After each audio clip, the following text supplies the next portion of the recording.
This segment are your questions on Thane and Ahmedabad. But first, we'll get to those in just a bit. But first, in this tough environment, realty companies are finding it difficult to raise money or even deliver projects on time, resulting in a number of projects being in limbo. Hirco's Panvel project is one among them. Disputes between partners and loan defaults have meant that all activity in this project has stopped, leaving hundreds of home buyers in the lurch. What led to this mess, and is there a way out? Nikhil Sivadas has this report.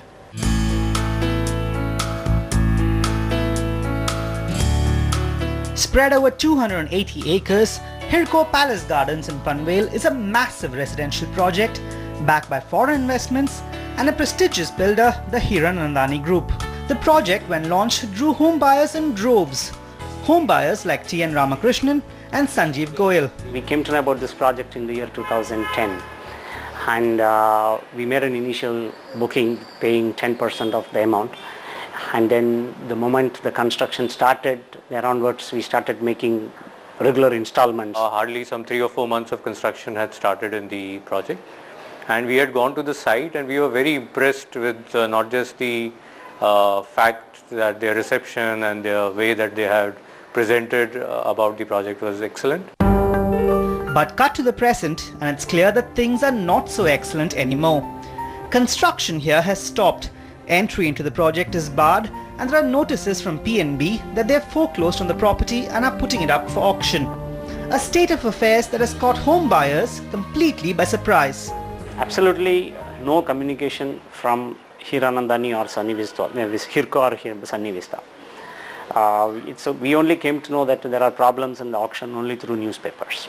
As far as they are concerned, the moment the bank took possession of the property, they are no longer answerable to even the individual flat owners. So how did this happen?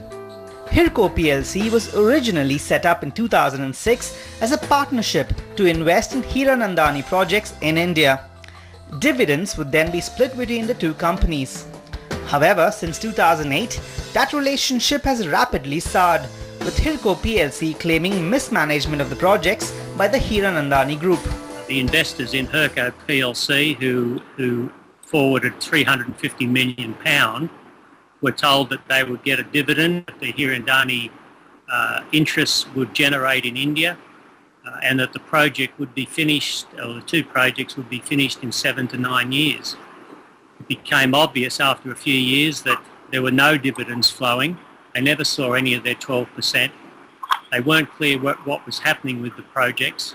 The dates kept changing and pushing out, and it became very obvious that there were major problems with the projects. The Hiranandani Group, on the other hand, blames the slowdown in the economy for the delays and maintains that it will look after the interests of the home buyers. Today, for instance, the banks have foreclosed in the Panvel and Chennai project. And obviously we have to protect the buyers of those things, because there are more than 2,000 of them. Absolutely. So they have to be protected. Also the banks have to be fully paid. The projects fortunately are worth much more than what the value which the banks have to be taken. So I think by another 3 to 4 months, all should be put on track. Since then, the Hiranandani Group has successfully bid for Hirco's Chennai project. All indications are that the group will bid for the Panvel project too. PNB has indicated that the Panvel auction will occur on June 6th. However, sources that NDTV spoke to have said that this could be pushed forward as the main bidders have requested for more time to prepare. The only silver lining here is that home buyers who have registered their sales agreement have certain safeguards which protect them. Maharashtra state has a law that when a builder accepts any money, prior to that he has to sign and execute an agreement and register it. So that law, if it is followed, gives you the best protection as a flat buyer, because whoever may ultimately buy out the project in the auction will acquire the rights and also acquire those obligations towards the flat buyer.